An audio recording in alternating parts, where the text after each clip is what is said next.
তৃতীয়বারের জন্য মহাকাশে পাড়ি দিল ভারতীয় বংশোদ্ভূত মহাকাশচারী সুনিতা উইলিয়ামস।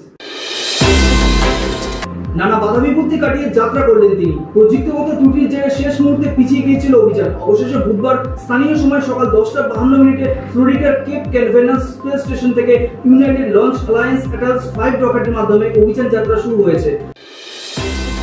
এবারও মহাকাশের অভিযানে সুনিতার সঙ্গে রেখেছে একটি গীতা এবং একটি গণেশ মূর্তি। তার কাছে গণেশ লাকি চার্ন। সহকর্মী বুচ উইলিয়ামসের সঙ্গে এই অভিযানে গেলেন উইলিয়ামস। আগামী এক সপ্তাহ আন্তর্জাতিক স্পেস স্টেশনে থাকবেন সুনিতা। অ্যাটালস 5 রকেটে চেপে মহাকাশে রওনা দিয়েছিলেন তারা। সেটি নকশা তৈরি করতে সুনিতার ভূমিকা যথেষ্ট রয়েছে।